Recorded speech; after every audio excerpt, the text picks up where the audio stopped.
Irmãos, vamos falar um pouquinho sobre a fuga de um profeta. Vamos abrir a Bíblia. Jonas, capítulo 1, versículo 1 em diante, diz assim: Veio a palavra do Senhor a Jonas, filho de Amitai, dizendo: Dispõe-te, vai à grande cidade de Nínive e clama contra ela, porque a sua malícia subiu até mim. Jonas se dispôs, mas para fugir da presença do Senhor, para Tarsis. E tendo descido a Jope, achou um navio que ia para Tarsis, pagou, pois, a sua passagem e embarcou nele, para ir com eles para Tarsis, para longe da presença do Senhor. Mas o Senhor lançou sobre o mar um forte vento, e fez-se no mar uma grande tempestade, e o navio estava a ponto de se despedaçar. Então os marinheiros, cheios de medo, clamavam cada um ao seu Deus e lançavam ao mar a carga que estava no navio para aliviarem do peso dela. Jonas, porém, havia descido ao porão e se deitado, e dormia profundamente. Chegou-se a ele o mestre do navio e lhe disse: Que se passa contigo, agarrado no sono? Levanta-te, invoca o teu Deus, talvez assim esse Deus se lembre de nós, para que não pereçamos. E diziam uns aos outros: Vinde e lancemos sorte, para que saibamos por causa de quem nos sobreveio este mal. E lançaram sortes, e a sorte caiu sobre Jonas. E então lhe disseram: Declara-nos agora por causa de quem nos sobreveio este mal. Que ocupação é a tua, de onde vens, qual é a tua terra e de que povo és tu? Ele lhes respondeu: Sou hebreu e temo ao Senhor, o Deus do céu, que fez o mar e a terra. Então os homens ficaram possuídos de grande temor e lhe disseram: Que é isto que fizeste? Pois sabiam os homens que ele fugia da presença do Senhor, porque lhe havia declarado. Vou falar um pouquinho sobre o contexto de Jonas, mas nós vemos que Jonas ele recebeu uma tarefa do Senhor e ele não queria cumprir. Ele não queria cumprir a tarefa que recebeu do Senhor e fugiu. A tarefa de Jonas era para que ele pregasse arrependimento a uma cidade chamada Nínive, para um povo que não conhecia Deus. Jonas, apesar de ser profeta, ele ainda precisava aprender sobre a misericórdia de Deus. E Jonas talvez represente muitos de nós hoje aqui. E eu quero estar trazendo algumas coisas para que nós possamos refletir sobre a nossa conduta de fé, sobre a nossa caminhada com Deus, como estamos. De Deus, o texto nos mostra que ninguém consegue fugir. Nem Jonas, nem eu e nem você.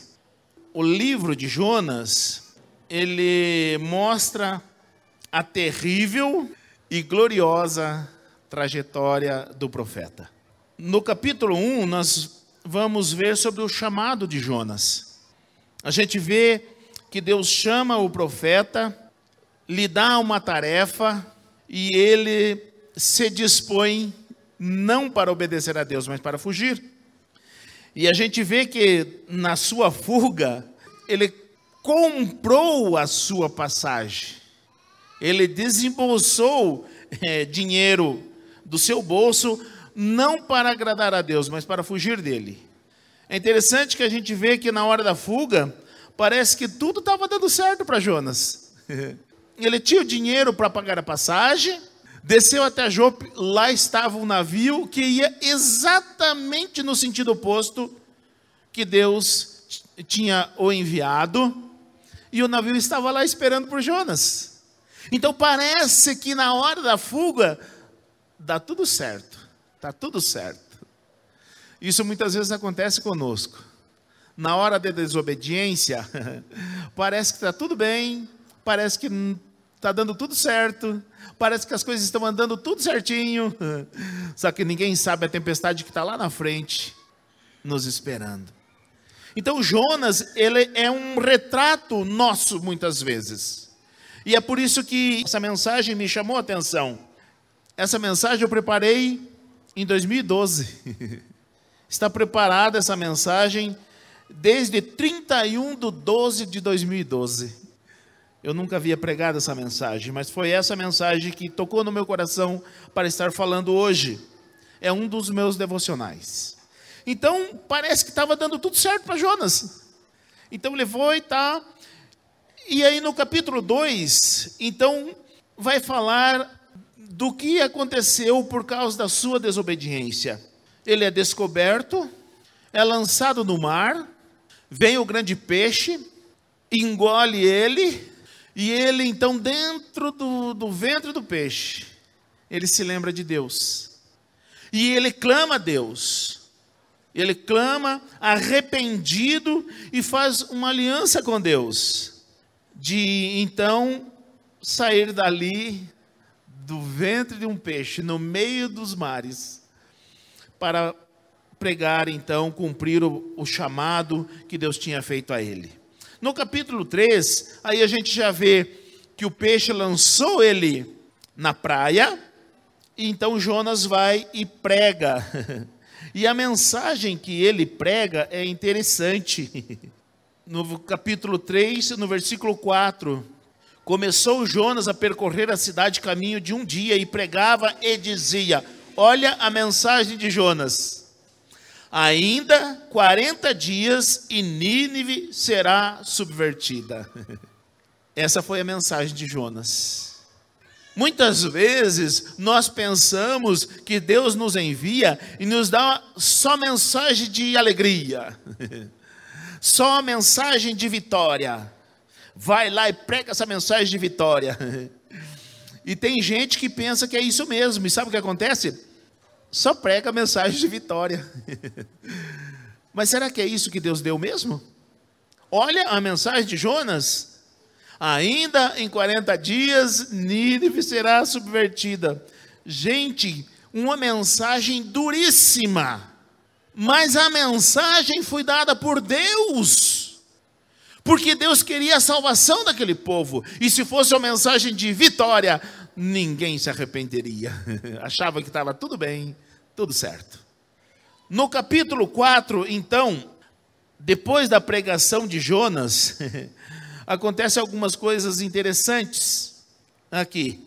Quando Jonas pregou, lá em Nínive, e ele não queria ir, justamente, ele não queria pregar em Nínive, porque era um povo mau. E ele queria mesmo que aquele povo mau fosse destruído. E ele não queria pregar, por quê? Porque sabia que Deus poderia salvá-los. Então ele foi, pregou a mensagem, subiu no monte e ficou esperando a destruição. Mas de lá ele, então, teve algumas experiências com Deus. E é dessa experiência que eu quero falar um pouquinho.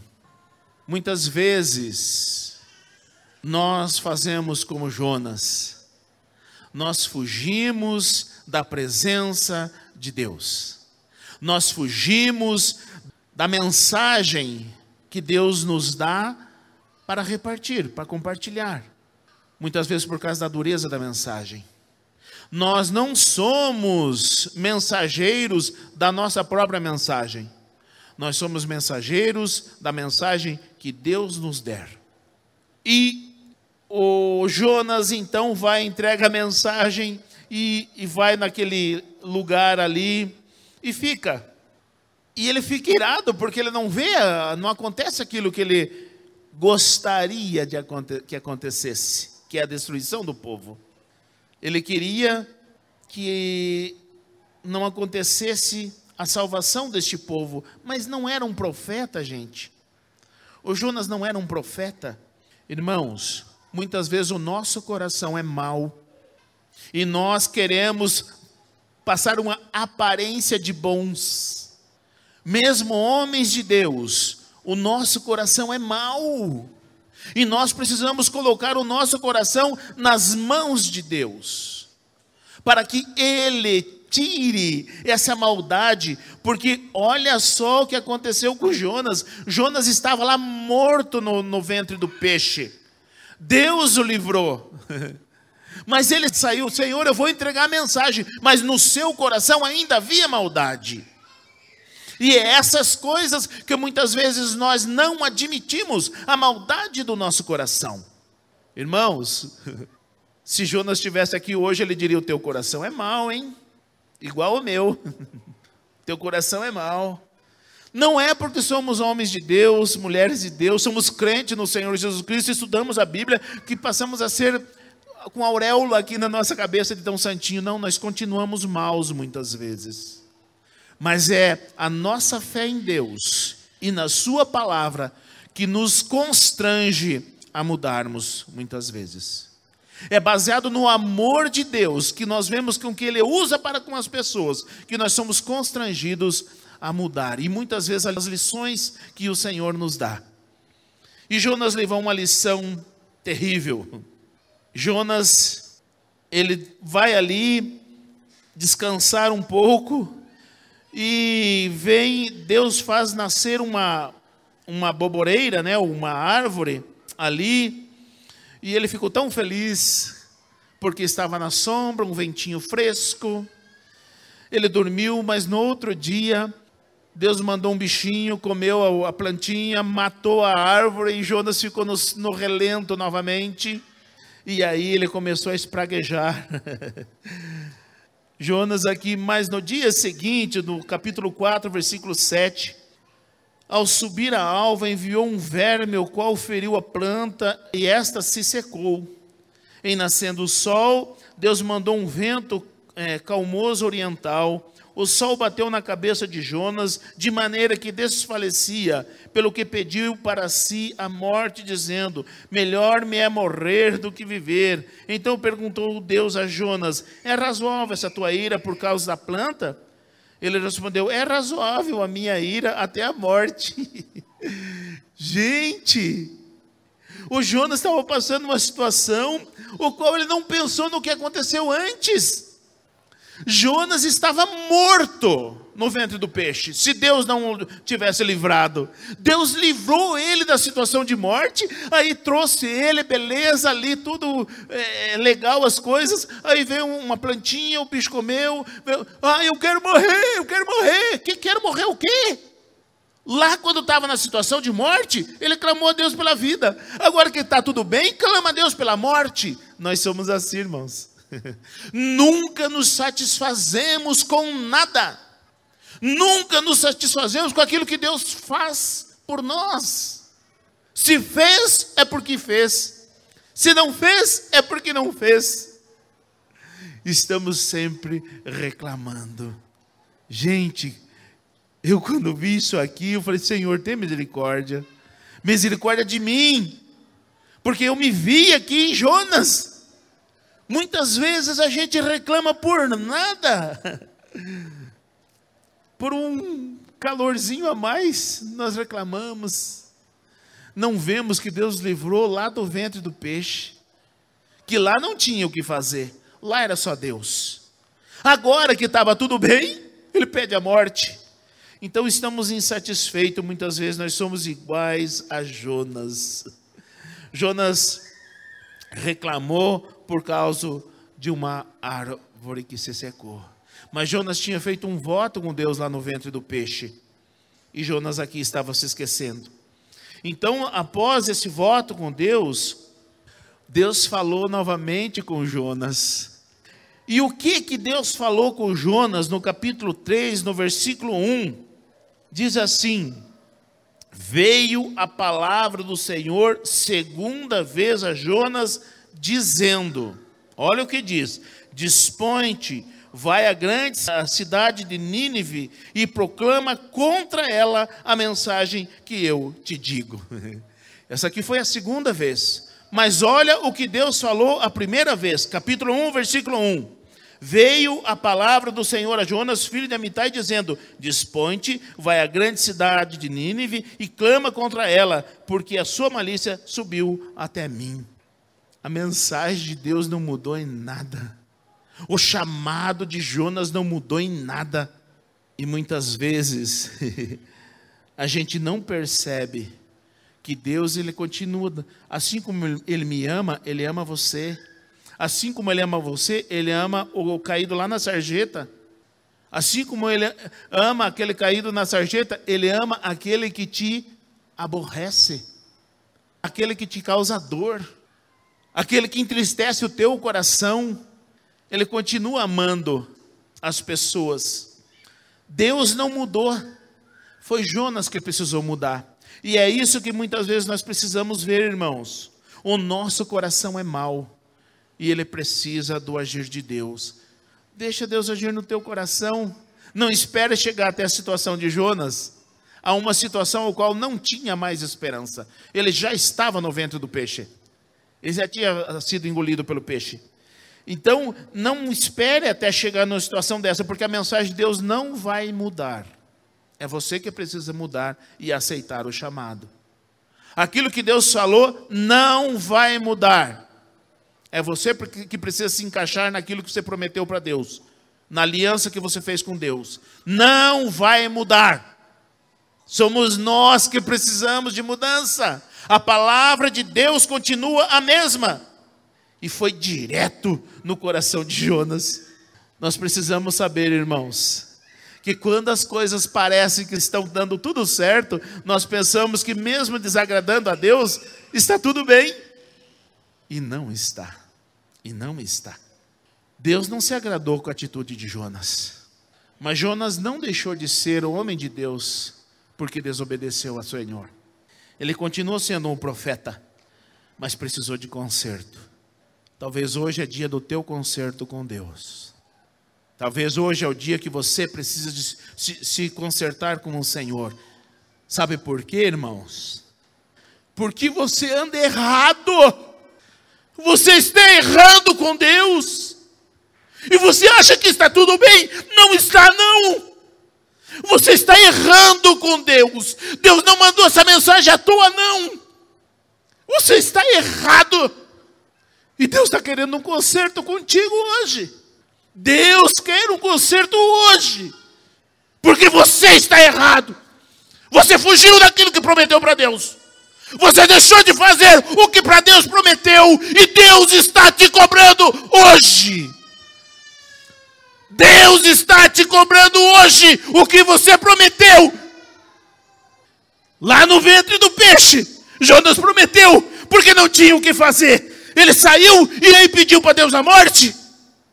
Que coisa, não? Não espere até não ter mais o que fazer.